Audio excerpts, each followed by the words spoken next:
Hi everybody, Ron Placone here. You're watching another summary from the Indie Bohemians morning show. So earlier this morning we finished up on Ferguson, uh, dissected it a little more, and kind of talked about where do we go from here, because of course Thursday is our last episode of the week, so we kind of wanted to conclude it all a little bit. And I know some stuff has come to the surface in regards to the police side of the story. Now they're saying that the officer was badly wounded and this and that. And I have a link to the kind of Fox News explanation. Surprisingly, they were one of the sources that was really amplifying the police's side of it. But, I can't. It just keeps going back to how much that really doesn't add up. I mean, the way they're saying, okay, so there was a struggle between a police officer and this kid. The kid apparently, allegedly, had his back turned, his hands up, and a shot was already fired at that point. So you're going to tell me that an 18-year-old kid with his hands up, with an officer of the law that already fired a gun, and this kid is going to turn around, taunt the officer. Some accounts are saying he taunted the officer, then put his hands up as if to surrender, but then charges said officer when he is unarmed and the officer has a gun and has already used it. It just sounds so very hard to believe. I mean, this story, the entire police play of events, sounds very plausible if Michael Brown was a character in Mortal Kombat or an action movie hero. I mean, here's the thing. Can I use the word impossible? No, I cannot. I cannot use the word impossible.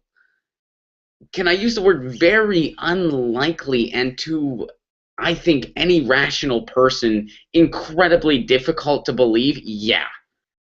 Yeah, I mean, sure, like, there's the truth is somewhat in the middle thing, but when you take all of the eyewitness accounts, what the autopsy likely reveals, first they were saying the autopsy reveals his back was definitely turned on those first shots at him in the arm. Now they're saying, well, his back was likely turned, but I think as of the last thing I saw, they weren't 100%, but they were saying, yeah, his back was likely turned. I mean, all the eyewitness accounts, all the neighbor accounts and stuff do not match this police side of things, and then of course the other strawman there, he had marijuana in his system. Who cares? Not relevant. The whole did he steal cigars, which is still totally up in the air, and again another strawman. And even if the police side of the story were to be true, which again I can't use the word impossible, and I guess at least because I'm not trained in I mean, whatever mortuary expertise is necessary there, or forensic science. I'm certainly not trained in that, and I'm going by with what the media gives me, so I can't say impossible. I can just say highly, highly, highly unlikely. But even if it were to somehow come to the surface that the officer's account of things is 110% true, if that were to somehow happen, which, again, highly unlikely, but if it were to happen, still, the use of deadly force was very preventable here. Deadly force should not have been used. 6 bullets should not have been used.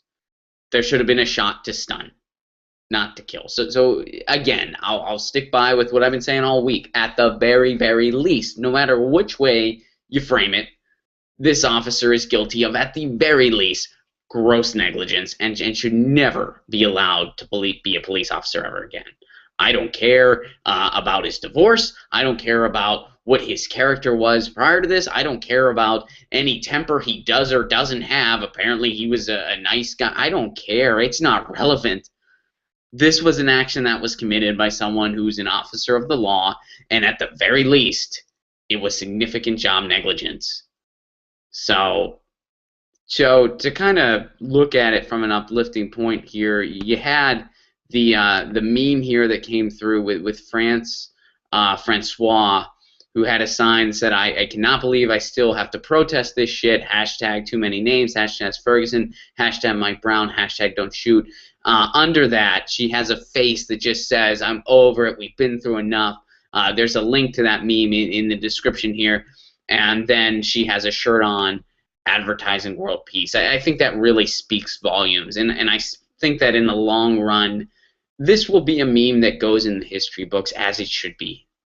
Sometimes a picture's worth 1,000 words. This is worth even more than that, I think, because I think it really says that, yeah, as a nation, this is tired. It's time to address problems that are going on with police officers not being adequately trained. And again, not in every situation. It's not like there's all bad apples, or it's not all corrupt. But there's some serious issues that need addressed. Some serious issues when it comes to race, when it comes to community, when it comes to just our attitude towards each other. And when she had that sign, apparently she was approached by an older woman who had been, on the front lines for freedom riders and stuff like that. And she said to the woman, she said, "I've been protesting this stuff for over 60 years." And that's proof that we have a long way to go, but that's also proof that people have not given up the idea that we can do better, because we can. We can do better. And I think this event should be the time where we put our foot down as a society and say, okay, it's time to start addressing this stuff.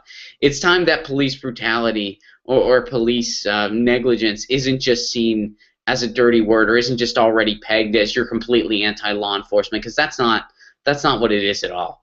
Saying that there's been some issues here where the police has been over-militarized to a serious degree, that's a rational response to what's going on in a lot of different places. Ferguson is not alone. And it's time we start addressing this constructively.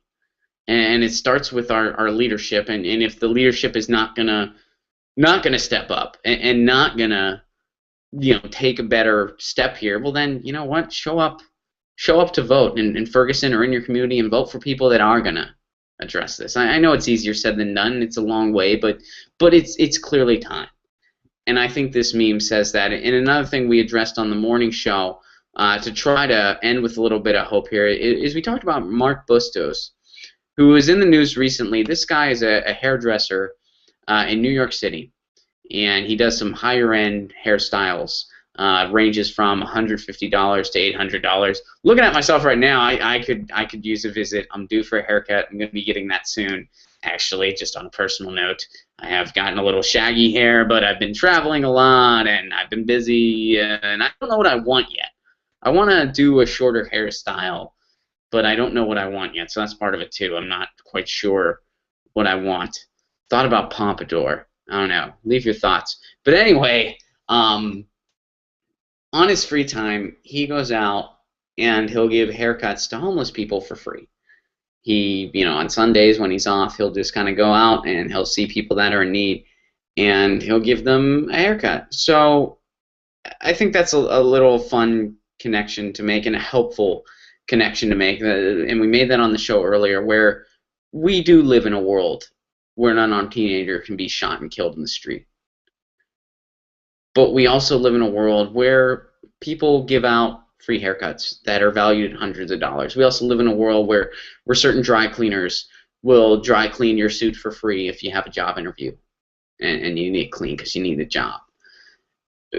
We have a long way to go, and we will always have a struggle, but there's still some brightness out there. There's still hope out there. There's still something we can take from this and create a better society for all of us. And trying to avoid doing everything that we can, whether properly training police officers in certain situations, trying to curb violence in different ways, trying to address issues of racial tension in our country, doing all of that to try to create a society where something like this cannot happen again, or at least can be prevented as much as we possibly can. That's a step towards a better society. That's a step to a better tomorrow. And we're never going to be perfect, but we can do better. We can do better because, yeah, there's a lot of pain in this world, but there's a lot of reasons for hope, too, and a lot of reasons for a better tomorrow, and a lot of reasons to think we'll look back on this as this was the straw that broke the camel's back when we started addressing an issue of corruption of power in our society, and we moved forward from it.